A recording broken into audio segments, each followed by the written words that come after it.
I'm Jessica Peresta, host of the Elementary Music Teacher Podcast, a part of the Education Podcast Network. Shows on the network are individually owned and opinions expressed may not reflect others. Find other interesting education podcasts at edupodcastnetwork.com. Coming up on episode 250 of the House of EdTech podcast, it's time to go into chapter 3 of my book, and we're going to talk about planning and preparing for your podcast. Strike up the band.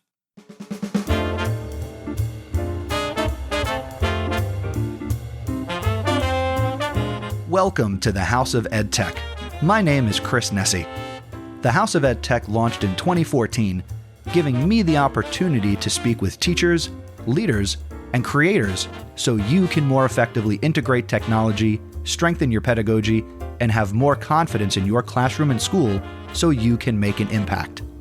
Get involved with the podcast by visiting my website, chrisnessie.com. Using technology isn't difficult, and this is where it begins. This is the House of EdTech. Yes, it is. Yes, it is. Welcome back. This is your first time listening. Thank you for checking out the podcast. If you're a returning listener, welcome back. Episode 250. Wow. Wow. We are 1/5 of the way to 1,000 episodes of the podcast. What a journey since we started this whole process back in January of 2014. Here we are, episode 250. And as I said in the open, we are in the midst of episodes that share chapters of my book, I Like to Podcast, and you will too. I hope you've enjoyed chapters 1 and 2, because today we are going to tackle chapter 3, where I'll talk about planning and preparing for your podcast. Before we get into it, I do want to let you know that in addition to going through the next chapter, I will also provide some additional commentary on the topics in the book, and I've got some additional recommendations based on what this chapter is about. Now, if you would like to pick up a copy of the book for yourself or someone else, go to chrisnessie.com/I-like-to-podcast. The book is available physically and also for Kindle. If you don't want to pick up a copy of the book, but you are getting value and you want to show your appreciation, feel free to visit chrisnessie.com/support. I'd also like you to join my Discord community where we can discuss the book, podcasting, technology, education. Go to chrisnessie.com/discord and join the House of EdTech there. And now, I present to you, I Like to Podcast and You Will Too, a House of EdTech Guide to Podcasting, Chapter 3, Planning and Preparing for Your Podcast.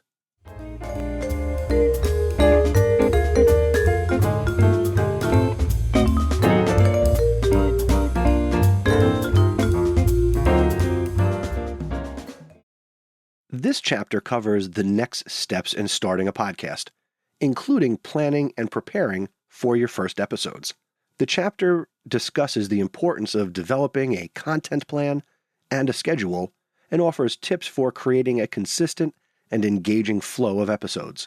The chapter also covers choosing a name and branding for your podcast, and offers advice for creating a professional and memorable piece of artwork for your show. The chapter then covers setting up recording equipment and software, and offers tips for choosing the right tools for your podcast. By the end of this chapter, you will have a clear plan and all the necessary tools to start recording and editing your show. What is the importance of developing a content plan and a schedule? Developing a content plan and a schedule is important for several reasons.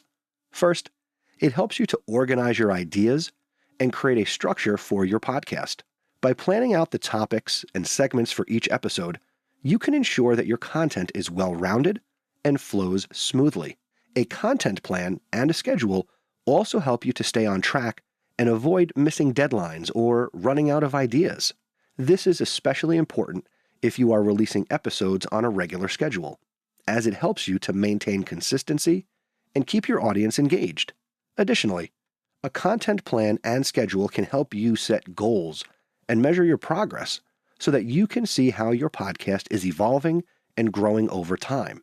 Overall, a content plan and schedule are valuable tools for planning, organizing, and improving your podcast. Some of the ways that I do that here on House of Ed Tech, I have a spreadsheet that I use to track downloads for the show. If you're not aware, I use Libsyn to host my podcast, which you can find at libsyn.com. And I get download stats. And what I track in a Google Sheet are my downloads in the first 7 days of release of an episode, downloads in the first 30 days of release of an episode, and also the downloads after the first 90 days after I've released an episode of the podcast. And I've got some graphs set up so I can see how the podcast changes over time in terms of the number of downloads that it's getting, which, in my opinion, is the true measure of, is my podcast growing? Because if I see those averages go up, that tells me that more people are listening to the podcast. And I will pull back the curtain even further and say that over the last couple of years, I have seen that level off. It's not going down, but it's also not going up. So share the show. The other thing that I'll throw in here that's not listed in the book, and I guess, I'm silly for not including it, is the Pod Journal. My first, quote unquote book. The Pod Journal will help you plan your first 100 episodes of your podcast. You can find it at chrisnessy.com/thepodjournal or /podjournal. Try them both, and I'll make sure that they both work. And there'll also be a link in the show notes for this out at chrisnessy.com/250. So the Pod Journal will help you plan your ideas, go through your interviews, and again, it'll help you plan your first 100 episodes. And it's a physical book. I didn't make it available digitally because that doesn't make any sense, but it's available physically so you can write in it. It is a journal that will help you plan your podcast.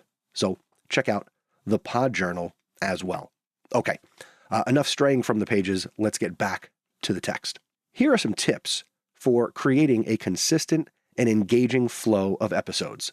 Number 1, start each episode with an engaging introduction or a hook that draws the listener in and sets the tone for the rest of the episode. I think I do that in each episode. After the EPN bumper, then I say something about the episode, and then we say, strike up the band, and here we go. Let's get into the episode. Number 2, use a consistent structure for each episode, such as starting with a brief overview of the topic, followed by interviews or segments, and ending with a conclusion or a call to action. As I think about the House of Ed Tech, I've been doing the show very consistently in terms of what episodes sound like. I can't say look like because they're not really visual, but I've had the same segments for most of the show.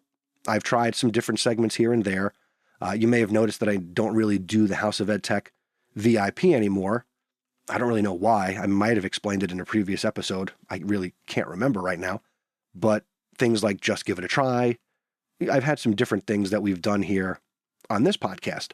But we've always had interviews from time to time. And again, this podcast started out as a very interview-heavy podcast. But the recommendations, the Ed Tech thought, those things have always been there to create consistency and order to each episode. And actually, I'll throw in here a little story. I remember, I must have been doing the podcast a year or less than a year, and somebody reached out to me and told me that I shouldn't do segments and that, the music and why do I do it that way, and they didn't like it. And I said, thank you very much. I appreciate your feedback, but it's my podcast and I will podcast how I want to. So I don't know if that person still listens, but maybe they got over it. Not sure. That's my thoughts on that. All right, number 3. Vary the content of each episode to keep things interesting, but maintain a consistent overall theme or focus for your podcast. I think I've done a pretty good job of that over the course of 249, now 250 episodes, although this little series is much different than anything I've ever done. So we'll see where it goes. I don't think I'm going to write another book, but I'm pretty sure I'm not going to write another book. Number 4. Use engaging storytelling techniques such as using sound effects, music, or personal anecdotes to enhance the listening experience. This has been one experiment after another, and I share stories all the time on this podcast. EdTech Thoughts are mainly stories and my opinions based on experiences or the experiences of others. Number 5, engage with your audience through social media, email, or other channels and incorporate their feedback and suggestions into future episodes. Well, we know that many podcasts do that. I certainly reach out to you, the listener, and invite you, the listener, to send me your thoughts and your feedback. But I recently got feedback on maybe I'm not being specific enough on asking for feedback and asking very pointed questions.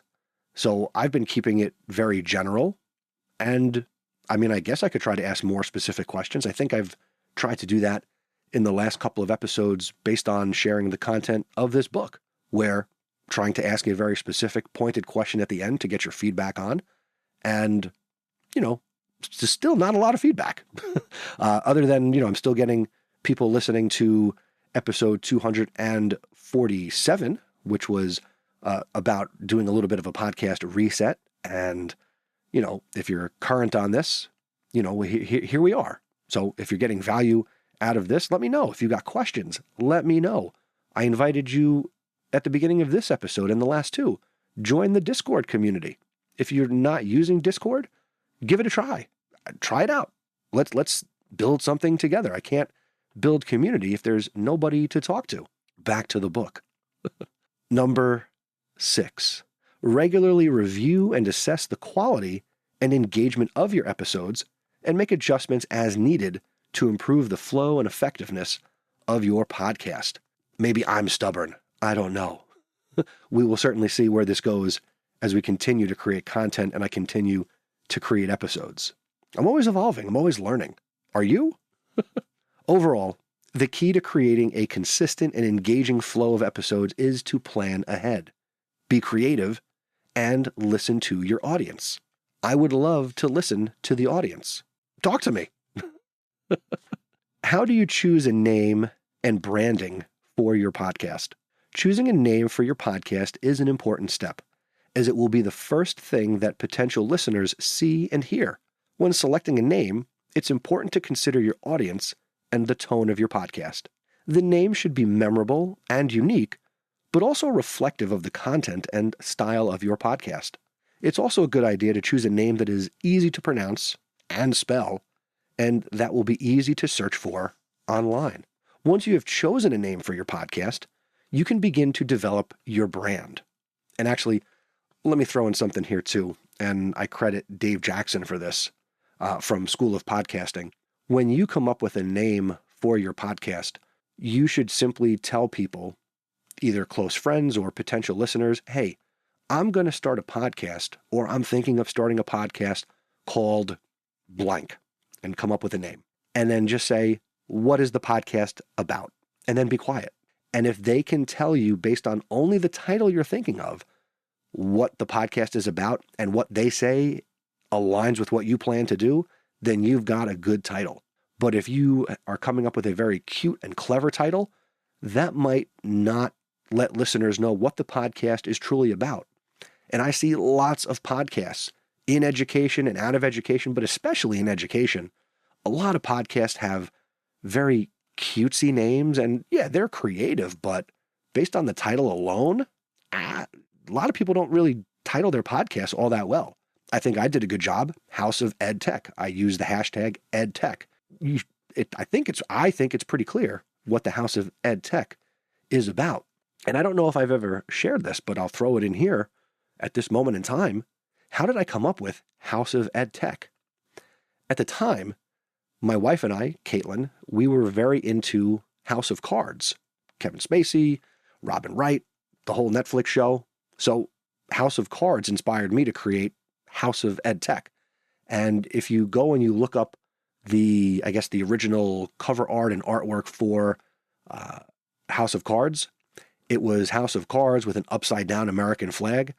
And I'm pretty sure that the original cover art for this podcast said House of Ed Tech, and I had a computer monitor that was like a flat screen monitor, but it was upside down. So I was very inspired by House of Cards to create the House of Ed Tech. And now you know. All right, back into where I was. All right, so we were talking about beginning to develop your brand. So I told you a little bit about how I developed mine. So this involves creating a visual identity for your podcast, such as a logo or artwork, and defining the tone and style that you will use in your podcast. Your brand should be consistent across all your podcast's materials, such as your website, social media accounts, and episode artwork, and it should reflect the values and personality of your podcast. By developing a strong and consistent brand, you can create a professional image for your podcast and make it stand out in what might be a crowded market. And again, that depends on where you want to be podcasting in terms of your niche and your topic. When I think about the branding, I didn't always do episode artwork, but for many years, I would just basically change the variation of the colors on the individual episodes. And only recently, with the availability of AI, does the podcast cover art for each episode. It's something that I basically take my show notes and I use ChatGPT to generate an AI art image based on what the show is about. So sometimes I go through multiple iterations of the AI image generators, and sometimes I get lucky and the first one is good. Let me know what you think. Do you like the AI cover artwork? Look at your screen right now and maybe take a picture. If it's on your car dashboard or take a screenshot on your phone, I would love to see what you see. And just tag me at Mr. Nessie on Twitter or at House of Ed Tech on Instagram. That could be fun. Let's see what the show looks like where you listen. Okay, setting up recording equipment and software. To create a podcast, you will need some basic recording equipment and software. Here is a simple setup that you can use to get started. Number 1, a microphone. A good quality microphone is essential for starting a podcast. You can use a USB microphone, which plugs directly into your computer, or a traditional microphone that connects to your computer using an audio interface. Let's keep it simple here. Let me recommend 2 USB microphones that do have XLR capabilities, but you can just plug them into your computer or your phone at this point, and you can get started. Number 1 is the ATR-2100X from Audio-Technica. Great microphone, under $100. Sometimes you can get it for under $60. So definitely a microphone I recommend. And the ATR-2100 was the first microphone that I used on this podcast. I did use a Blue Yeti, but that didn't last too long because that's not a great podcasting microphone. Number 2 is the Samson Q2U. Looks very similar to the ATR-2100X, but different company, but it is a USB XLR handheld microphone. 2 great microphones, budget friendly. I will have a link for those out at chrisnessie.com/250. Number 2, you might need an audio interface. And an audio interface allows you to connect your traditional microphone to your computer. So if you think of a stage microphone at your school, or if you've ever, maybe you've done karaoke and it was a wired microphone, you can take that analog microphone, connect it to a digital interface that connects to your computer via USB or Thunderbolt. There's a lot of different options. And you can use any XLR microphone, which will take that analog signal and convert it to digital. So that is also an option. Number 3, you need recording software. You will need recording software to capture the audio from your microphone or your digital audio interface, and you can save it as a digital file. There are many different recording software options available. I 100% recommend Audacity. It's free. It is what I have used since day one to produce this podcast. I use it to produce all of the podcasts that I do. And if you never heard me say that, you would never know what program I was using to make podcasts. Because do you really care what software I use? Probably not. But learn a piece of software and just stick with it. If you're familiar with Audacity, great. If you're familiar with something like Adobe Audition or another audio editing program, go with what you know. Nobody cares what program you use. Just learn how to use the program that you're using. Number 4, headphones. Headphones are important for monitoring the audio as you record. This will allow you to hear yourself clearly and make any necessary adjustments to your microphone settings. That is super important, and it does sound a little weird at first to wear headphones and listen to yourself as you are talking. It was awkward for me. It's not awkward anymore, but I am wearing headphones right now, and I know that when I can hear myself super clear, that I'm talking into the microphone and I have good mic technique. If I was to look away, I wouldn't hear myself in my headphones, and I know, oh, I'm not talking into the microphone. I'm not going to demonstrate that because that makes it harder to edit later. So just have good mic technique. Wear headphones. Once you have all the equipment and software you need, you can start setting up your recording space. Choose a quiet, well-lit location with minimal background noise. Adjust the settings on your microphone and recording software to ensure that you are capturing high-quality audio. Once you have everything set up, you can start recording your podcast.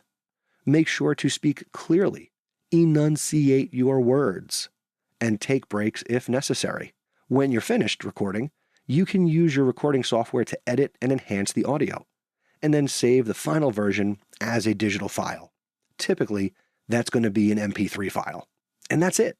With the right equipment and the right software, creating a podcast can be fun and rewarding. A couple of notes here that I didn't put in the book. You want to create an MP3 file. When I use Audacity, because I'm going to go with what I know, and most programs will allow you to tweak the output, I produce a 96 kilobit per second mono file. I'm not producing stereo audio because this is just spoken word, and I'm not trying to win a Grammy for what I record. So a 96 kilobyte mono file keeps your file size small, which makes it better and easier to stream or download when you upload it to your media host, which is something we will get into later in the book. Let's conclude this chapter. Planning and preparing for your podcast is an essential step in creating a successful and engaging audio experience for your audience. By developing a clear concept and format, identifying your target audience, and setting goals for your podcast, you can ensure that your content is well suited to your audience and aligned with your objectives. Additionally, by researching and organizing your content and considering factors such as music rights, recording equipment, you can create a solid foundation for your podcast and set yourself up for success. By following these steps, you can create a well-structured and professional podcast that resonates with your audience and helps you to achieve your goals. So that's chapter 3. Let's do our key takeaways and some action steps.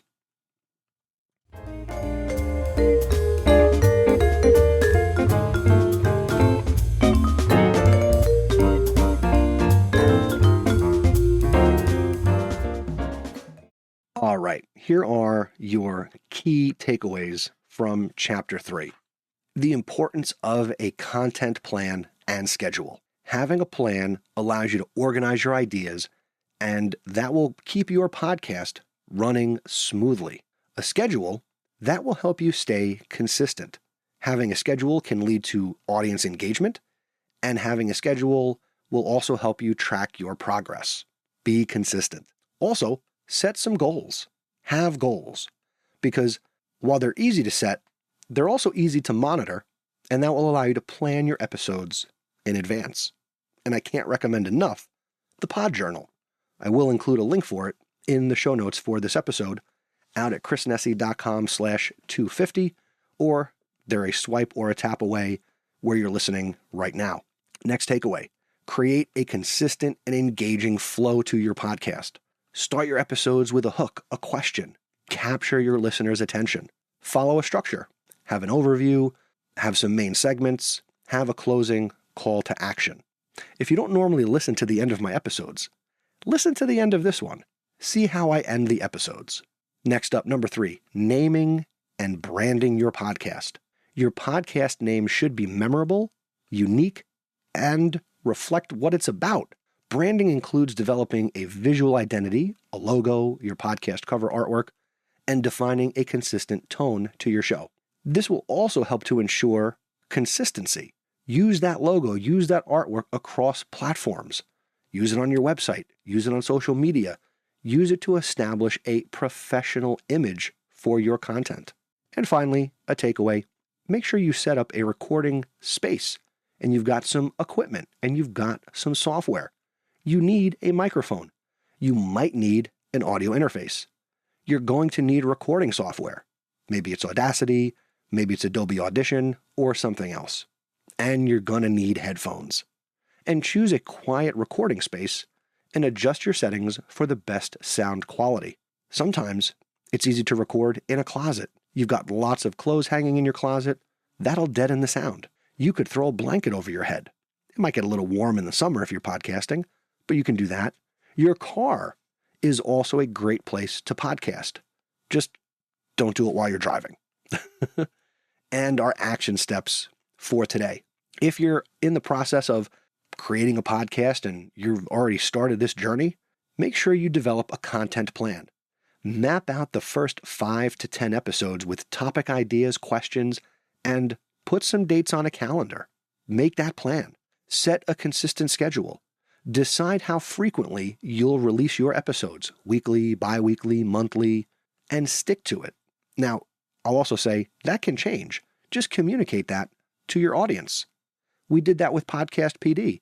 We used to do that every 2 weeks. And now AJ and I do that podcast once a month. And we let the listeners know. And by the way, if you listen to this, but you don't listen to Podcast PD, come and check out Podcast PD. AJ and I have a ball talking about education in general. You can go to podcastpd.com. Next action step, create your brand. Design that logo. Select a color scheme. And define your podcast's tone. This will ensure consistency across all the materials where you can use this artwork. You can go to Canva, right? You can use Photoshop. You can go to something, go to somebody who does graphic design. You can do it. If you need help, I can help you. But create a brand for your show. And of course, set up your equipment. Invest in a microphone. Invest in headphones. Invest in yourself, whether you're creating a podcast for education or for entertainment, or if you're going to do this with students, find the money. Find the money. You do need a little bit. Yes, you can record on your phone, and that's an easy way to start. But if this is something you want to do, think of other hobbies that you could have. You need a little money to kind of get going. If you need more specific recommendations based on your budget, feel free to reach out. You can email me, feedback@chrisnessy.com, and I'm happy to help you. Now, let's wrap up the episode.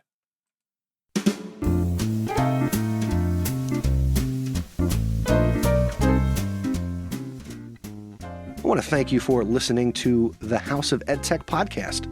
Please subscribe or follow the show wherever you're listening, and continue to make this podcast a part of your anytime, anywhere professional development.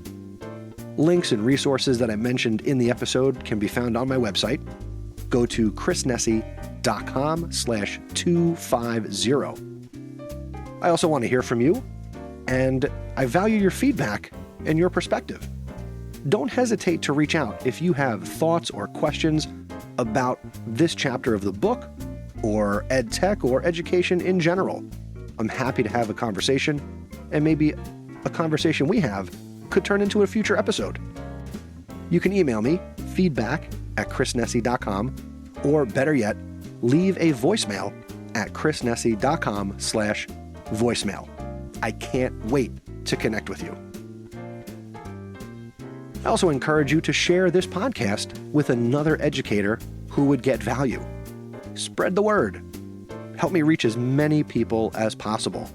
Remember I talked earlier about my downloads kind of plateauing? Chip in. Share the show with one other person. Tweet about it, Instagram, or go to the classroom down the hall. Thank you in advance. Lastly, I invite you to become an awesome supporter if you're getting value from my content. I am incredibly grateful for the ongoing and continued support from the following people: Leo Calbush, Brian Carpenter, Aaron Cummings, Jeff Herb, Peggy George, and of course, Matt Miller. If you've gotten value from this podcast, maybe you're enjoying the audio version of the book here that I'm giving away, or you'd like to see this continue, consider becoming an awesome supporter and visit chrisnessy.com/awesome. The next episode of the podcast is going to be episode number 251. And that's going to be Chapter 4, Recording and Editing Your Podcast. And that's going to come your way on October 20th, 2024. I really hope that you are getting value and enjoying this, and I would really like to know if you are seriously considering starting a podcast. I've gotten to meet a lot of people over the years through this podcast who say they want to start a podcast and they just haven't done it yet. Where are you in this journey? I want to know. Let's connect. Let's chat. Until next time, thank you for learning with me. And remember, using technology, it isn't difficult. Just give it a try.